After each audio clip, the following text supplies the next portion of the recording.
Franck Ferrand raconte sur Radio Classique.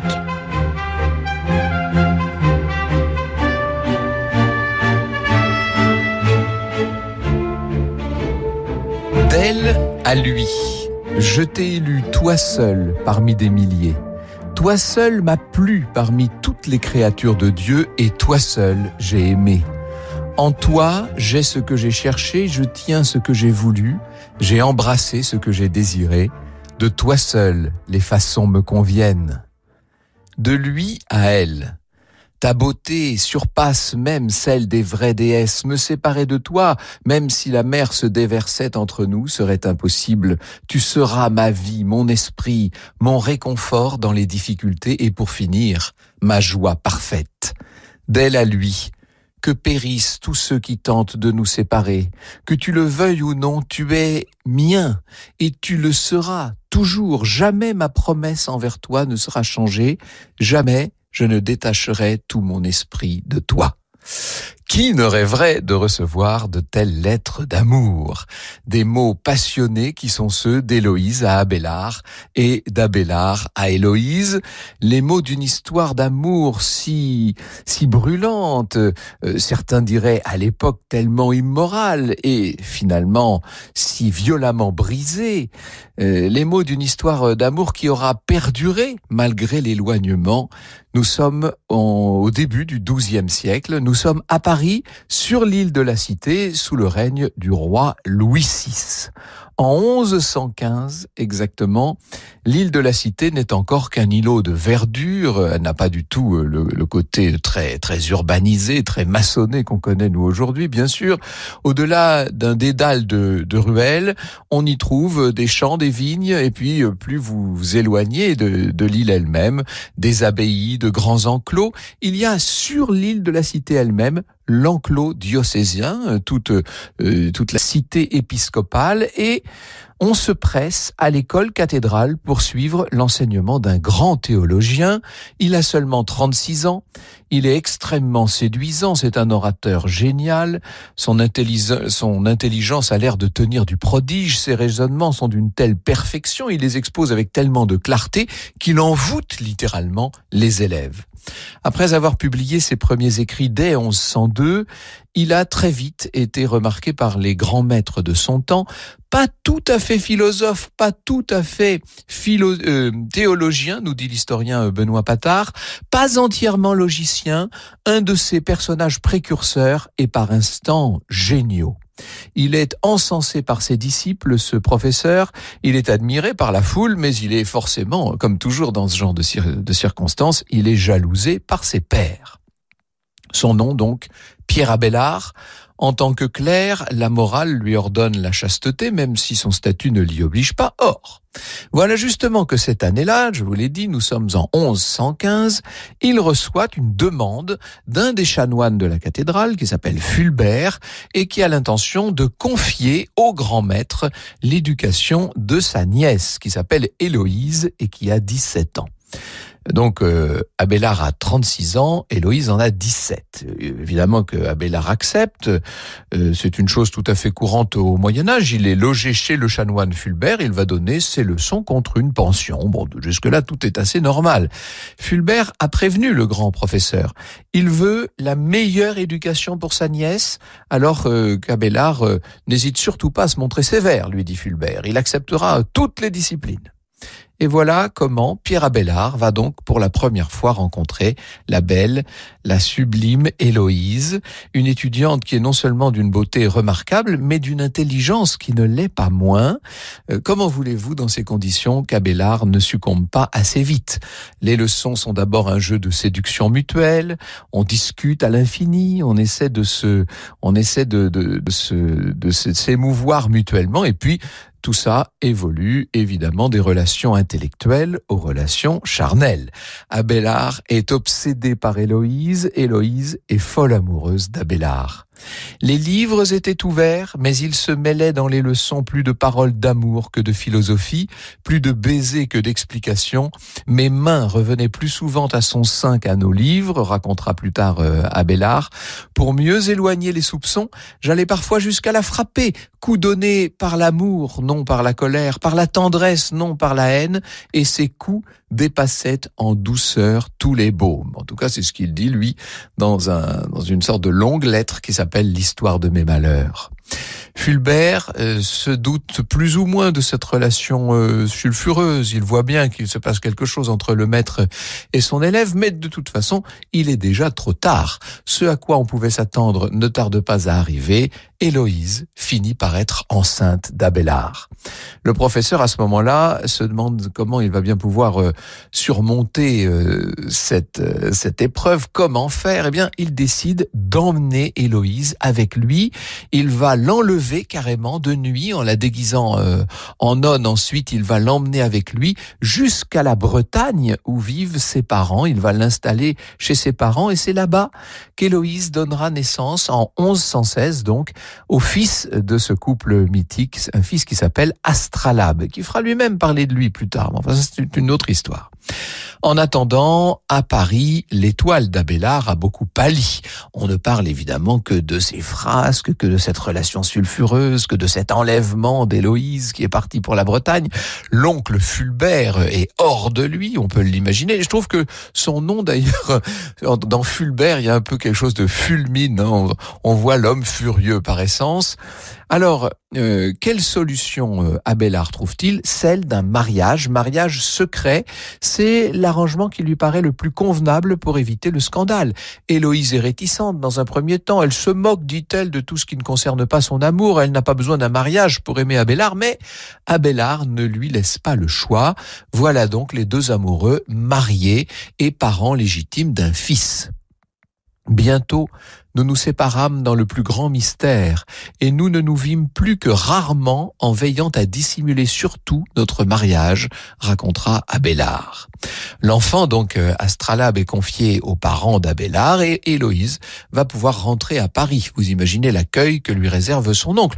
Sauf que l'oncle Fulbert ne s'en tient pas quitte. Il est atteint dans son honneur, il n'a pas du tout l'intention d'en rester là, il est furieux et il a déjà prévu tout un plan, il a l'intention de se venger de celui qui l'a berné. Comment se venger de la terrible humiliation que lui a fait subir le grand professeur Abélard? Le chanoine Fulbert se presse de rendre secrète l'union des deux amants et il veut la rendre publique, bien entendu. La rumeur du scandale gonfle, la rumeur du scandale se répand. Ce ne sont pas d'assez lourdes représailles aux yeux de Fulbert. Lui s'est mis en tête de punir personnellement Abélard et de le punir par où il a péché. Vous me voyez venir et vous connaissez forcément cet épisode célèbre dans l'histoire. Un soir, le chanoine Fulbert envoie, quand je dis un soir, en pleine nuit, il envoie deux hommes qu'il a engagés, des hommes de main, chez Abélard, avec pour mission de l'émasculer. On est à l'été 1117, les deux hommes s'introduisent sans trop de difficultés dans la maison, ils arrivent jusqu'à la chambre d'Abélard, là, ils l'attrapent, ils l'immobilisent et ils le castrent.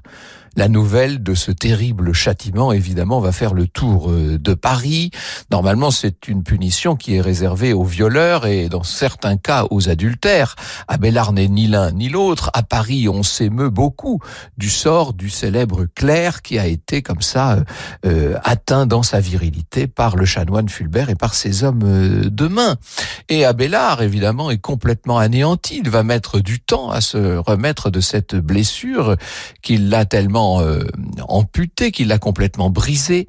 Il décide d'entrer au couvent. Alors voilà comment il procède. Il demande à Héloïse de prendre le voile et à ce moment-là, comme l'oblige le droit du mariage lorsqu'un des époux se convertit à la vie monastique, eh bien, il se trouve, entre guillemets, contraint de le faire à son tour.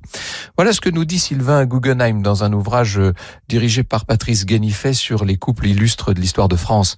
Abélard mène désormais une vie errante, de monastère en monastère, Saint-Denis, Saint-Médard, de Soissons, Provins, Saint-Dreux, à nouveau, puis Saint Gildas de Ruisse, dont il fut abbé en 1127 jusqu'en 1133, et qu'il dut quitter après que les moines, peu réceptifs à ses spéculations philosophiques, eurent tenté de l'assassiner.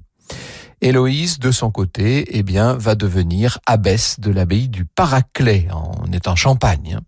Alors le temps passe, évidemment, 10 années, peut-être 15 années, sans que les deux amants ne se revoient. Ils sont sans nouvelles l'un de l'autre. Et puis un jour, au Paraclet, alors qu'Héloïse n'a pas de nouvelles d'Abélard depuis toutes ces années, une connaissance commune lui apporte une lettre adressée à un ami anonyme par Abélard. Pour consoler cet ami, Abélard aurait entrepris de lui raconter ses propres malheurs. Vous imaginez bien qu'Héloïse se jette sur la lettre en question. On est là à ce moment-là en 1132. Voici le titre, l'entête, si vous voulez, de la longue lettre. Elle fait plus de 70 pages. Histoire de mes malheurs en guise de consolation. Vous comprenez bien que ce n'est pas une lettre qui est adressée à Héloïse. En fait, Abélard raconte toutes les difficultés qu'il a pu rencontrer au cours de sa vie. D'abord sa position enviée de philosophe et toutes les jalousies qu'elle a pu lui susciter, les nombreuses querelles avec un certain nombre d'intellectuels qui n'étaient pas d'accord avec lui, les machinations qu'on a montrées contre lui. Et sur ces 70 pages, 10 seulement sont consacrées à son histoire avec Héloïse. Héloïse, évidemment, c'est même pas déçue. Je pense qu'on peut dire qu'elle est très blessée de lire cela de cette manière. Ces choses écrites ont rafraîchi mes douleurs, écrit-elle, une fois sa lecture achevée. Et alors que sous l'habit monacal, elle avait réussi à enfouir tout ce passé et à apaiser plus ou moins les souffrances de sa jeunesse, c'est l'angoisse maintenant qui l'envahit. Comment réagir ? Quelle douleur de constater qu'elle ne fait somme toute partie que de la liste des malheurs de l'homme qu'elle a le plus chéri et dont elle n'attendait somme toute en retour que l'amour. Alors elle décide de lui écrire à lui. C'est la meilleure des réactions qu'on puisse trouver, n'est-ce pas ? Héloïse prend la plume et voilà qu'elle écrit à Abélard. Mon bien-aimé, je me jetais sur ta lettre et je la dévorais avec toute l'ardeur de ma tendresse, puisque j'avais perdu la présence corporelle de celui qui l'avait écrite. Du moins, les mots ranimeraient pour moi son image. Pense à toutes les obligations dont tu es redevable envers moi. Elle va un peu plus loin, là, voyez. Alors que j'étais chancelante et déjà depuis longtemps dans l'affliction, tu n'as pas tenté une seule fois de me consoler. Ça y est, nous sommes au moment des reproches. Et pourtant, tu sais que tu es lié à moi par une dette d'autant plus grande que tu m'es solidement attaché par les liens du mariage. Est-ce qu'Abélard va répondre à Héloïse ? Oui, bien sûr qu'il va lui répondre. Et c'est le début d'une longue correspondance. Alors, cette correspondance, pour tout vous dire, est un mystère de l'histoire. Je cite de nouveau Sylvain Guggenheim. La découverte dans les années 1970 d'un manuscrit copié en 1471 fit surgir l'espoir que l'on aurait mis la main sur leurs premiers écrits, nous dit Sylvain Guggenheim. S'y trouvent 116 lettres échangées entre un homme et une femme qui constituent la plus longue et la plus originale des relations épistolaires du Moyen-Âge. Alors, bien entendu, il faut prendre tout ça avec quelques pincettes. On n'est pas certain de l'authenticité de ces lettres, ni de leur contenu, bien entendu. Mais étant donné le style, les références littéraires, les emprunts à toutes sortes de poètes, beaucoup d'éléments poussent quand même à penser qu'il pourrait bien s'agir d'une correspondance entre un maître réputé et son élève. Les faits relatés concordent en plus avec l'histoire d'Abélard et Héloïse. Donc si c'est un faux, c'est un faux qui a été remarquablement bien fait. Et dans ces lettres, on trouve, outre les mots tendres, des échanges philosophiques et des interrogations sur la nature même de l'amour. Obligé de répondre aux interrogations de son amante, Abélard définit l'amour comme une certaine force de l'âme qui n'hésite pas par elle-même, qui se reporte toujours sur autrui, de sorte que de deux volontés distinctes, il n'en résulte qu'une, sans aucune différence, écrit Sylvain Guggenheim. Et Héloïse y répond par une approche beaucoup plus sensible et riche. Il a déployé son érudition, elle a réfléchi. au fil des lettres. On peut dire que ce qui se fait de plus en plus flagrant, c'est un déséquilibre entre Héloïse et Abélard. Tandis qu'elle affirme et sans cesse réaffirme son amour immodéré, son estime intellectuelle, son attachement indéfectible, lui avoue surtout ce qu'il faut bien considérer comme son désir charnel. C'est une relation assez inégale finalement que celle entre Héloïse et Abélard, et s'il fallait chercher la pureté de l'amour, c'est plutôt de son côté à elle qu'on peut le trouver. Elle entend obéir en tout à son amant. Voici ce qu'elle écrit dans ses lettres. À chaque étape de ma vie, Dieu le sait, j'ai craint de t'offenser, toi plus que Dieu. Je souhaite te plaire, à toi plus qu'à Dieu. Et ailleurs, elle dit, je n'ai pas cherché à assouvir ma sensualité ou mes volontés, mais les tiennes. Vous imaginez quelle déclaration répétée. Et Abélard lui répond, tu sais à quelle turpitude ma libido immodérée avait asservi nos corps. Tu avais beau ne pas vouloir, tu étais trop faible le plus souvent. Je t'obligeais à consentir par des menaces physiques et en te donnant du fouet. Je faisais passer ces misérables et immondissimes voluptés, j'en rougis encore rien que d'en parler, avant Dieu et avant moi-même. Lui est clairement dans le regret.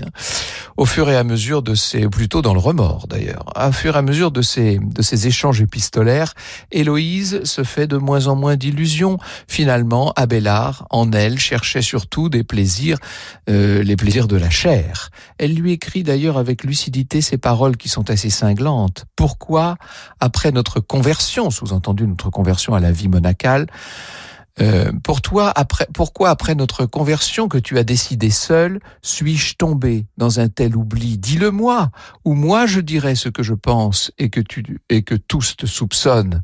La concupiscence t'a uni à moi plus que l'amitié, l'ardeur du désir plus que l'amour. Mais si elle comprend que leur amour appartient au passé, pour autant, elle ne parvient pas à en faire son deuil, car elle est infiniment amoureuse. Elle continue d'envoyer des mots brûlants à Abélard, le suppliant, l'implorant de l'aimer encore, de lui écrire encore et toujours et sans cesse. Lorsque Abélard vient à mourir en 1142, il va être enterré au Paraclet, figurez-vous. Et oui, c'est une demande expresse d'Héloïse. On va l'enterrer dans une chapelle qui jouxte l'abbaye. Un autel est dressé à côté de son tombeau et chaque année, Héloïse s'y rend pour pleurer le jour de l'anniversaire de la disparition de son défunt époux, puisque c'était son époux. 22 ans plus tard, Héloïse le suivra dans la tombe. C'est le cas de le dire, puisqu'elle est ensevelie dans le tombeau même de son mari. Et vous savez qu'une légende raconte qu'au moment où on a voulu l'ensevelir aux côtés d'Abélard, le mort, qui était là depuis 22 ans, lui aurait ouvert les bras pour l'accueillir dans une étreinte éternelle. Ça, bien sûr, c'est la légende. Mais l'histoire doit bien laisser la place à la légende. Héloïse va devenir un modèle de femme amoureuse. Quant à Abélard, il deviendra le chantre de la liberté, même si c'est une liberté qu'il a payée au prix le plus cher, bien entendu. En 1791, c'est-à-dire tellement plus tard, en pleine Révolution, on gravera sur la tombe cette épitaphe. L'amour qui avait uni leurs esprits durant leur vie et qui se conserva pendant leur absence par les lettres les plus tendres et les plus spirituelles a réuni leur corps dans ce tombeau.